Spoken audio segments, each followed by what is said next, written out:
And that's Matt Kenseth. He drives the number 20 Dollar General Toyota for Joe Gibbs Racing. He's joined by his crew chief, Jason Ratcliffe. This is Matt's 37th career NASCAR Sprint Cup Series victory.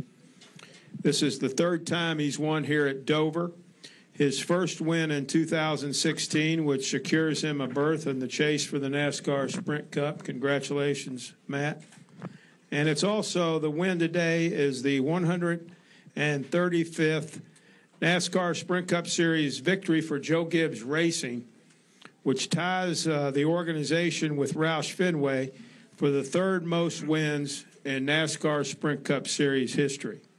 So congratulations to the number 20 team, to Joe Gibbs Racing. Coach, come on up and join us.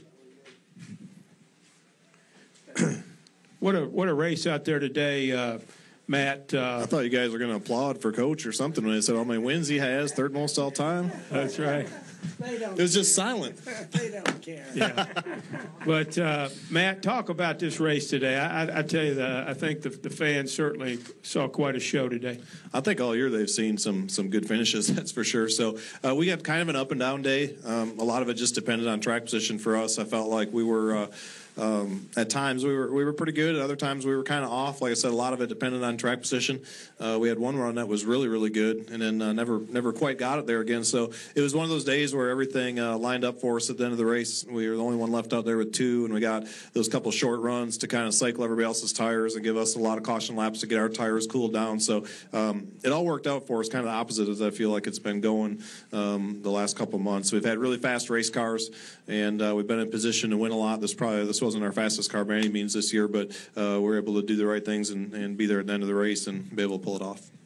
And Jason, just talk about this weekend, maybe some of the things that you had to do from Friday to today, and then just how the racetrack, I would think, had to change some with the different, sun in, sun out, and those types of things. And then yeah, I mean, there were so many things going on during the second half of this race that it was pretty incredible to keep up with it all. But it was throughout the weekend. Not only about a 20-degree swing in temperature from practice yesterday to today, which I'm sure made a difference. Probably would have made a bigger difference had this not been a concrete racetrack. But most of the day, it seemed like the track was fairly consistent.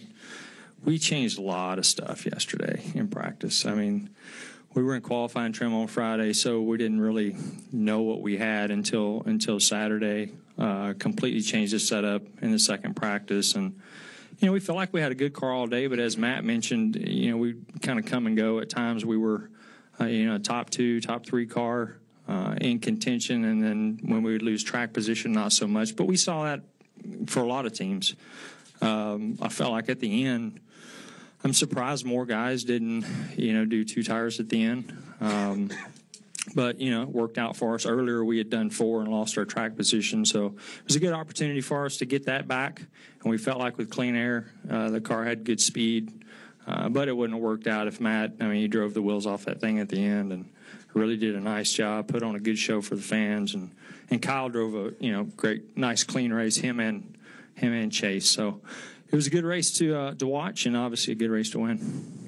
And Coach Gibbs, certainly your organization has been on top of their game this year, and 135 Sprint Cup Series victory for your organization. That's incredible, and I know how hard you all work and just those types of things, and yet I know how hard it is to win in this sport. So just talk about Matt winning today, and then also just maybe if you would reflect back on just the success that your organization is having right now. Well, certainly that's true. I got to tell you, I couldn't be prouder of Matt. I think that last 20 laps is about as good as anybody could drive a race car, and as Kyle and Chase also did a great job. I think battling. All 3 cars were up there really going after it, and I think probably touched a few times, but I think the fans probably really appreciated that too. When you and Jason, just these guys are a great team, and you got to have that great chemistry, and I think they have it. For our overall I always think about everybody back home, JD and Coy here with me today, but family-wise, it's just a thrill for us to be a part of a big family at our race team. And it's everybody back there that does so much hard work, stays extra. They're slaving at night, trying to put stuff together and working so hard at this, because in this sport, you're up against such many great race teams and competitors. And so it's a thrill to win these. We really don't take any of these ever for granted because they're so hard to get. And so I just want to thank everybody back there, and particularly Dollar General, and then DeWalt with Stanley, Black & Decker are a big part of this team, and I appreciate them. And, of course, as everybody always say, that you can't be in this sport or be at the top of this sport unless you got great partners and great sponsors. We'll take questions now for this winning team. Holly Kane is first. We'll start with her. Then we'll go to Mike and then Bob. Raise your hand, Holly. Oh, you got it. Go ahead. Holly Kane, NASCAR.com. Matt, if you could maybe just talk about those final laps. Kyle Larson mentioned what a clean racer you were and that he was very determined that he was going to race you with that respect. When you've got those two young guys behind you that haven't won a race before, are you thinking, this could be a crazy scenario, or does it make you feel more confident because you have won races and championship before? I wasn't very confident that I was going to be able to hold them off, to be honest with you. We took off, and I felt pretty good about it. The first restart with Jimmy, I got through the gears real good. Then the second one, I got down through 1 and 2, and it was pretty tight off turn 2. I was like, we're still going to be tight for a short run. And then the tires cycled again. We took off in that last restart, and I actually spun the tires off of turn 2 the first lap, and then spun them off 4 the second lap, and it just progressively kept getting looser. And he was all over me, and I could never really make the middle and the top work today. Luckily, Chase caught him, got side by side, and that drug him back a couple seconds and gave me a little bit of breathing room. And then, really watching Carl earlier in the race, I saw some things he was doing to find some grip, and he was definitely freer than me and turning better. So I started trying to find that grip in the middle of the track, and that worked for us to be able to hold him off. I think if he would have snuck outside of me, it was over because we were just so free. So he raced me really, really hard, but really, really clean at the same time. He's a great race car driver. To me, it doesn't even seem right that he hasn't won yet. He's got a bunch of victories in front of him for sure. He's a really, really clean, hard racer and a fast learner. Let's go to Mike Embry. Go ahead, Mike, in the back. Mike Embry, USA Today. Matt, where were you when the big wreck happened? Were you involved in that at all? I was Jimmy was leading, and I was alongside of him when that one happened, if that's what you're talking about. So we were going through the gears, and I just saw in the corner of my eye Jimmy's car get out of shape, and something happened to it. So I didn't really see any more than that. I got to turn 1, and they said the caution was out. I looked in my mirror and didn't. I was in the middle of 1 and 2 and didn't see anybody behind me, so I knew it must have been a big one. Other questions? Raise your hand, please. Bob Pockris, and then we'll come to the front. Bob Pockris, ESPN. Does this relieve the sting of some of the other races this year, especially the Daytona 500? Well, thanks for bringing up the Daytona 500, Bob. I appreciate that. Nothing like that. Anyway, yes and no. I mean, I feel like the way we've been running, eventually the law averages are going to work out, and you're going to get your wins and you're going to get your finishes. It's going to happen sooner or later. I will say that as good as we have ran, that's probably the longest streak that I can remember being on without having any, real good finishes. And we finished 4th last week. That was our first top 5 of the season.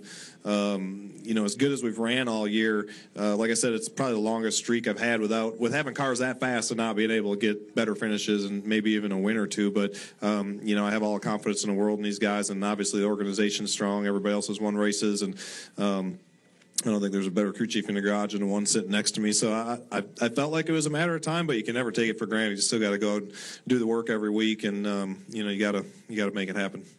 Bob, you have another one? Yeah, go ahead. It appeared that you wanted to do your burnout right in front of your pit stall. Kind of, was that on purpose, or did you see your guys and? Yeah, I just saw 2 of them jumping up on the fence, and the wind was going the wrong way. I was kind of hoping we could get the wind. I saw Coach had everybody huddled up, and they were all right there. So I figured I'd nose it in so I could stare at them. I was hoping I'd make some more smoke their direction. The wind was blowing the wrong way, but yeah, I just wanted to get close to those guys, but not too close. Let's go to the front row, and they'll go to Jim Utter. Go ahead. Matt Pensick, WBOC in Salisbury. Can you just talk about what this win means for you going for the rest of the year now that you have that one win and you have the guaranteed spot in the chase? You know, I think a lot of people it maybe changes a little bit. For me, I really don't feel like it does or it should. You know, I feel like we prepare the same way. I always feel like these are huge races.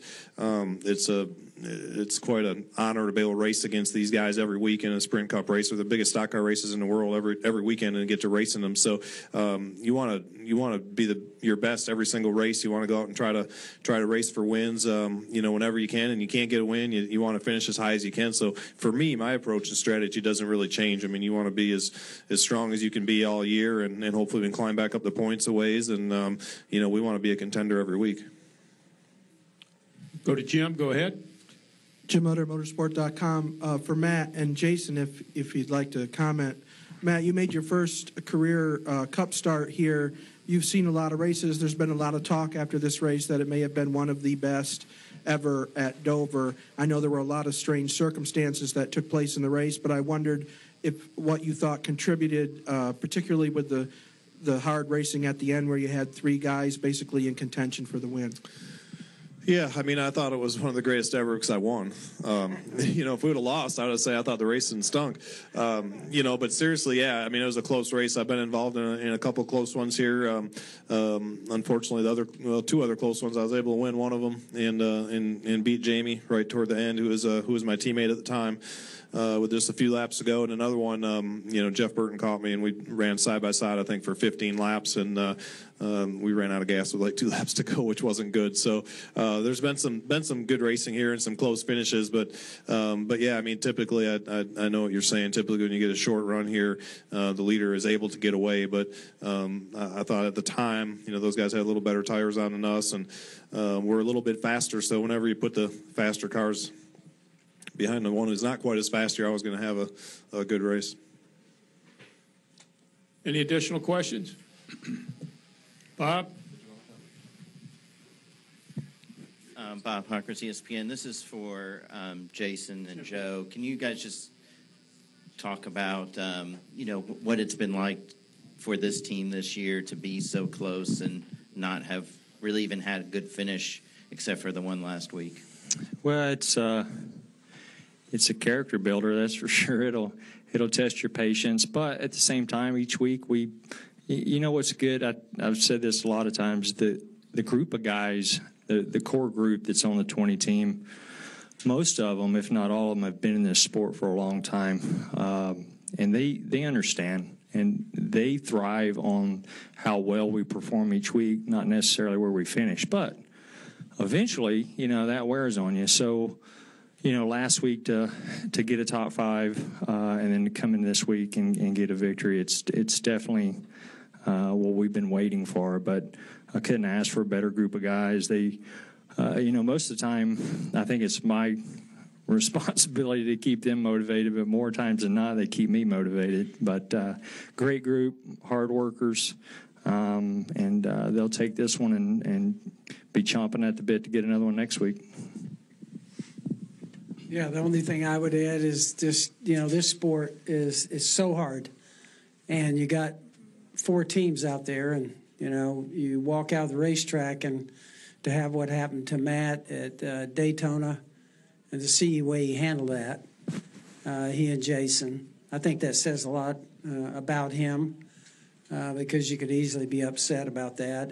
But Matt's had a great attitude through everything, and I think he's does appreciate good cars and having a great crew chief, and so I think that's what we're trying to do. And the hardest thing in this pro sports is to stay up, you know, because you know it's so easy to slide back down. It certainly has happened to us, and you go against such good people each week. It's just it's very hard to do.